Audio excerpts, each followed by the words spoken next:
The truth pathway opens up a great deal of the pathway of power as well, so truth and power go together. Whereas the happiness pathway, that's the pathway of living a moderate, successful, happy life, and is what most people actually want. So.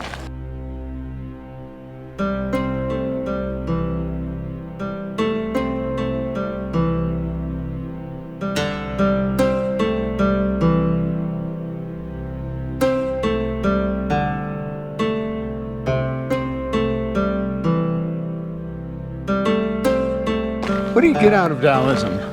What's the point, and what are the results? Well, Taoism has two large focuses to it. One is personal happiness, and the other one is divine truth. And the truth is that most people will pursue personal happiness rather than pursue divine truth.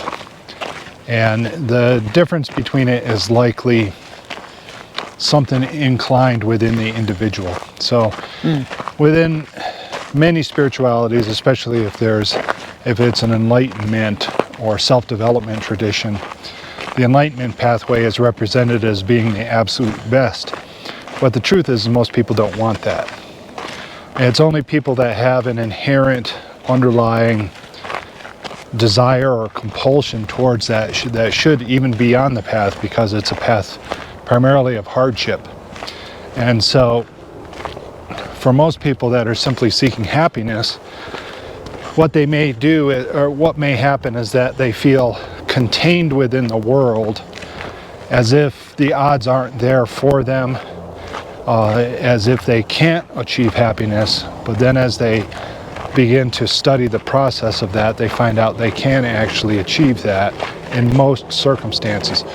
If their circumstances hugely adverse, that's a different situation and kind of falls outside of the boundaries. You can, for example, let's say you're completely destitute, your land is war-torn, you can find what happiness you can within that circumstance, but are you going to be gleefully happy?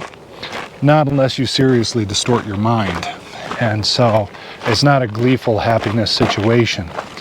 So those would be the two directions that a person pursues within Taoism. The truth pathway opens up a great deal of the pathway of power as well, so truth and power go together. Whereas the happiness pathway, that's the pathway of living a moderate, successful, happy life, and is what most people actually want. So are you saying they're kind of mutually exclusive?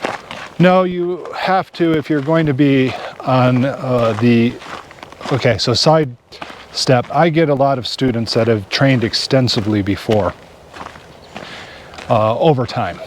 And what happens is that they finally roll around to, I've been caught in a particular roadblock for the last however many years.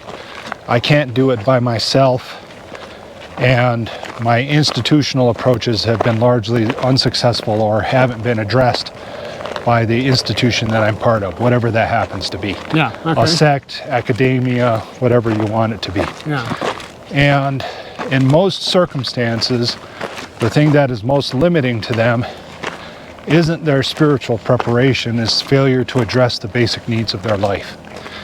And the thing is that unless you address your fundamental needs towards happiness, well-being, personal development, you don't get to move on. You're stuck. So you can't build a high house on a crap foundation.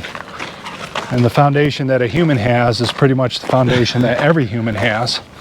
And you have to build it so it's at least in a reasonable position. So for many people, that opens the doorway for a more advanced spirituality, even if the person who is spiritually inclined feels like it's a side path. Oh, I shouldn't have to do this, I shouldn't blah, blah, blah. But the reality is, last time I checked, you were human, doing a human path. Guess what? You got human stuff to do. There's no excuse that lets you out of it. And the reality is that some people pursue spirituality because they are looking for an excuse to get out of it. But you don't get that card. It's only by laying foundation and then growing up. And I don't mean that in a, well, perhaps I do. Interpret it whatever way you want to. Growing up. So it makes sense to do one before the other. It can. Sometimes a person's internal pain is so great that they'll be compelled in one direction or the other. And so let's say that you feel at odds with the world. It never fits you. You always feel contained about it. You feel as if it's trying to make you into something that you're not. Those are all very common experiences. Although for some people, it's probably the first time it's been voiced out loud. It's common as an experience. Oh, but maybe not conscious. Yeah.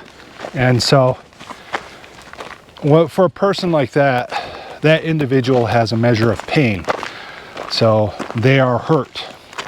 They're hurt by their relationship to the social mind, or we can take a step back and say the social world. The truth is that no matter how much their social world changes, because it's the social mind, they would still end up in pain again. But because of that pain, they may have to sprint down that pathway just to kind of point out to themselves, okay, there is an alternative way of living other than the one that's been illustrated to me by the world. They're compelled to do that by pain. And if that's the compulsion, so be it. It's neither good nor bad. If, in theory, a person had everything that they wanted, certainly you want to do one step before the other, because if you did the sprint ahead, you're going to have to double back anyways. There's no way around it. Sprinting ahead toward universal truth? Yeah, towards truth. You go and get yourself some truth.